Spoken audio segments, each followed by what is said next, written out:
Gusto mo ng classic na mukhang big bike or gusto mo mag-try ng motor na medyo retro yung datingan, baka QJ Motor SRB 200 ang bagay sa'yo. Ano na nga ba ang update sa motor na to? Tara, silipin natin ngayong araw. Let's go!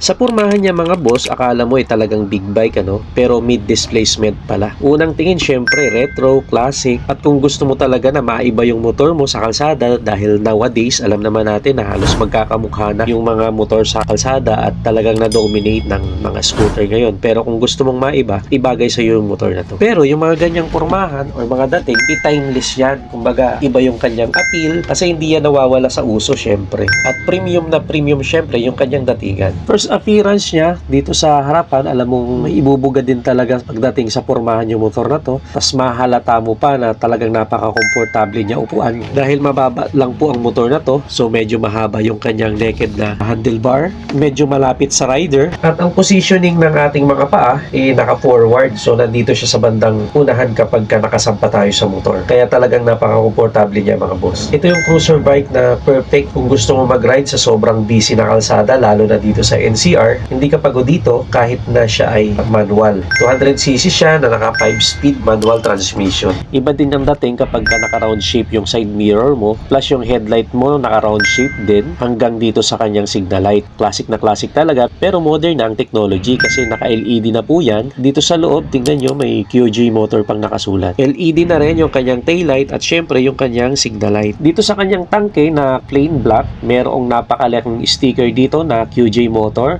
Naka-highlight talaga siya. Kung di mo naman trip yung ganyan kalaking decals, pwede mo naman siyang tanggalin kasi sticker lang naman yan. Dito sa kanyang side fairings, merong SRV 200. At syempre yung kulay na nire-review natin, ayan, as you can see, kulay black po yan. And I think meron silang yellow at kulay red. Ang akala ng iba dahil nga cruiser bike siya ay chill-chill lang, baka wala siyang masyadong power. Pero nagkakamali po kayo dahil makikita naman natin sa kanyang specs, 197cc engine displacement to be exact, single cylinder, 2-valve, oil-cooled, 5-speed manual transmission na kayang ibigay ang maximum power na 9.5 kW or 12.7 horsepower at 7,500 RPM at torque naman na 13.9 Nm at 6,000 RPM. Kaya kung akala nyo na chill-chill lang talaga yung takbo nito kasi cruiser bike nga siya, ay hindi naman magsisinungaling yung mga numbers na nabanggit natin. Ang macho tingnan ng kanyang tangke, solid. Pag ganito kalaki, syempre marami tayong gas na may kakarga dito dahil 14.7 liters po ang capacity ng kanyang tangke na almost 40 to 45 km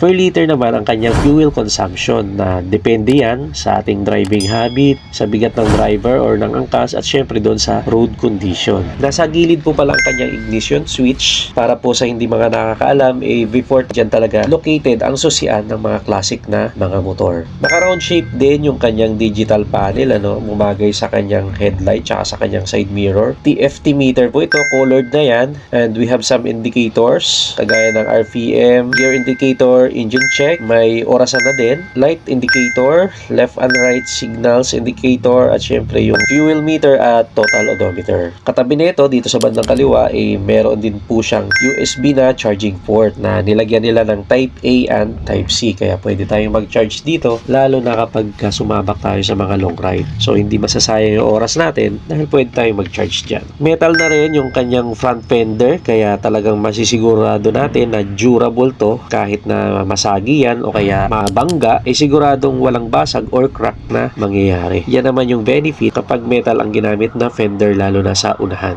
Gusto ko din yung muffler niya kasi maiksi lang, bagay naman sa kanyang pormahan or dito sa type ng motor na to. Meron na rin yung heat guard para naman sa protection ng ating mga paa in case na lumapat man or masagi natin yung ating muffler, hindi basta-basta mapapasok yung ating mga balat. At dito naman sa kanyang mga switches, may kita natin standard na mga switches dito sa kaliwa. Nandiyan yung passing light, high and low, turn left and right signals, at ang kanyang busina. At dito naman sa kanan ay nandiyan yung kanyang kill switch, hazard, at syempre yung kanyang electric starter. Medyo Medyo mahaba yung kanyang handle grip. Mahalaga naman dito ay meron pa rin siyang bar end. Sakto lang din yung lambot ng kanyang upuan nung itry natin siyang upuan at meron pa siyang enough na space naman para sa ating mga back ride. Goods na goods din dahil meron siyang reflector, added visibility naman at night. Sa apaka naman ng rider mga boss, same lang din sa back ride foot peg. Halatang matibay din ang ginamit na materials. At syempre, yung kanyang kadena dito dahil manual nga po siya.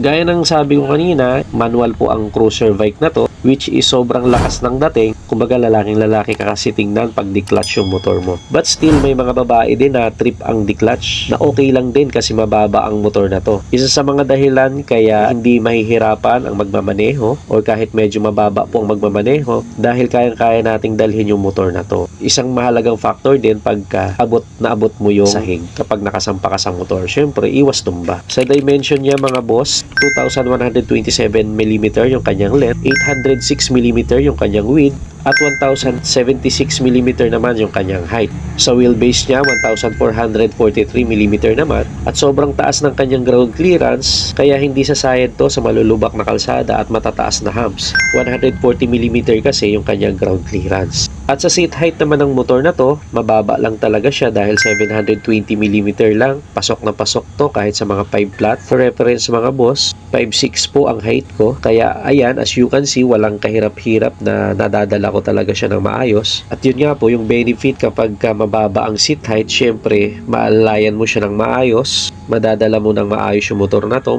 maniniobra mo siya ng smooth. Iwas tumba or aksidente na rin. Sakto lang din yung bigat ng motor na to, 152 kilograms. At sa size ng mga wheels niya, what we have here in front is 90-90 by 17 or 17 inches. So medyo mas malaki ang circumference niya compare naman sa rear tire size natin na merong 15 inches or 130-90 by 15 dahil nga cruiser bike siya is given na nakaangat talaga yung unahan at medyo mababa naman yung hulihan para sa komportableng riding experience natin. Upright position po. Wala mang ABS pero kapansin-pansin naman na naka 2-fat caliper ang harap at likod dito. Ibig sabihin po ay naka-disc brake na parehas ang harap at likod kaya smooth din at maganda yung stopping power ng motor na to.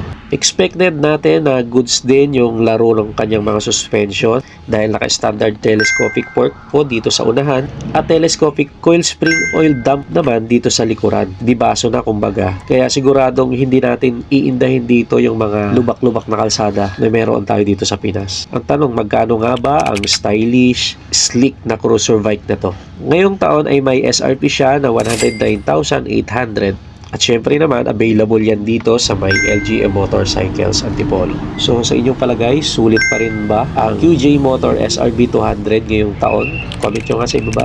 So that's it for today's vlog. Kung umabot ka sa uling bahagi ng ating video, baka pwede naman pakilike ng ating content na yun at pakisubscribe na rin kung gusto mo pang ma-update sa mga susunod nating video. So that's it for today. Thanks for watching. Bye-bye.